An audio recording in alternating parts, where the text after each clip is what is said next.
ऐसे ही उनका समय बीत रहा था। एक दिन जब रघु गाजर बेचने के लिए गया हुआ था तो पीछे से उसके खेत के पास से एक चरवाहा अपनी गायें लेकर जा रहा था। उसकी गायों ने गाजर को देखा तो रघु के खेत की तरफ दौड़ी। उन्होंने रघु के खेत से गाजर खाना शुरू कर दी।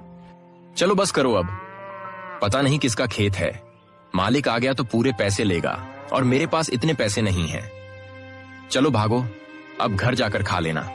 चरवाहे ने गायों को रोकने की बहुत कोशिश की, लेकिन वे नहीं रुकी। उन्होंने थोड़ी ही देर में सारा खेत साफ कर दिया। चरवाहा जल्दी से अपनी गायें लेकर वहां से निकल गया। किसी की भी नजर उस पर नहीं पड़ी। रघु की कमाई का एकमात्र जरिया यही गाजरों का खेत था। वह भी अब तबाह हो गया और रघु को इस बात की कानों कान खबर नहीं थी। उधर रघु बहुत खुश था, दिल ही दिल में सोच रहा था, अब गाजर अच्छी बिक रही है। मैं कुछ ही दिनों में पैसे जमा करके अपनी बेटी को एक लाल रंग का प्यारा सा सूट ले दूंगा।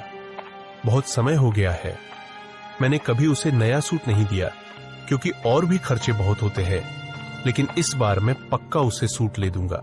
ऐसे ही ख्यालों में रघु अपने घर चला जाता है। अगले दिन सुबह रघु अपनी टोकरी लेकर गाजर तोड़ने खेत गया, लेकिन जैसे ही उसने खेत देखा, खेत देखकर उसका दिल बैठ गया। ये क्या हुआ? सारी गाजरें कहाँ गईं? ये तो पूरा खेत खाली है। फिर उसने करीब जाकर देखा तो पता चला कि कोई सारी गाजरें खा चुका था।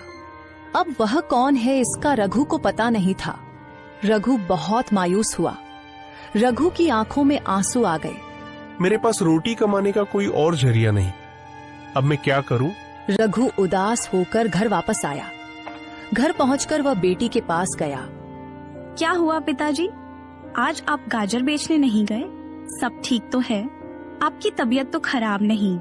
तबीयत तो ठीक है बेटा, लेकिन किस्मत खराब है। जब मैं खेत गया तो देखा कि पूरा खेत खाली है। पता नहीं कौन मेरी सारी गाजरें खा चुका है। मैंने आसपास कुछ लोगों से भी पूछा, लेकिन किसी को भी इस बात का पता नहीं। अब मैं क्या करूं? मुझे तो कुछ भी समझ नहीं आ रहा। दोबारा अगर खेत में गाजर लगाऊंगा तो 3 से 4 महीने लग जाएंगे। इतनी देर में हम क्या करेंगे?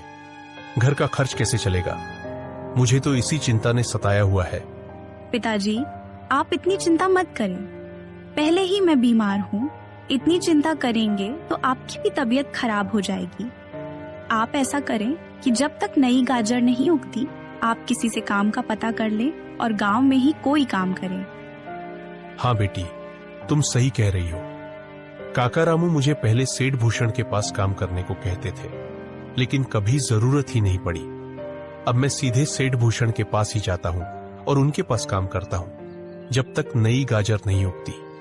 ठीक है बेटी, मैं अभी जाता हूँ, तुम अपना ख्याल रखना। रघु सेठ भूषण के पास काम का पता करने के लिए चला गया। सेठ जी, मैं आपके पास काम का पता करने के लिए आया हूँ।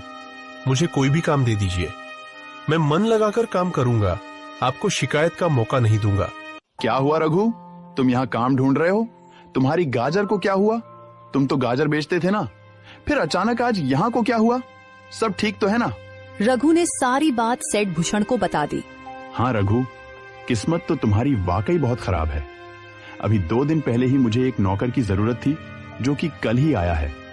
अब मुझे किसी और आदमी की जरूरत नहीं है, लेकिन हाँ, अगर मुझे जरूरत होगी तो मैं तुम्हें जरूर बताऊंगा।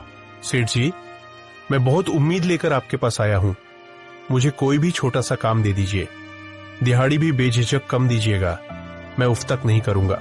अरे रघु, अभी काम नहीं है, बोला तो है तुम्हें। जाओ, जब काम होगा तो मैं तुम्हें बता दूंगा। रघु को सेठ भूषण ने कोई भी काम नहीं दिया। वह वापस घर की तरफ नहीं लौटता, बल्कि आगे पीछे गांव के कुछ लोगों से काम का पता करता रहा। दोस्तों, लेकिन अगर वीडियो पसंद आया हो कोई तो इसे लाइक जरूर करो और चैनल को सब्सक्राइब करो।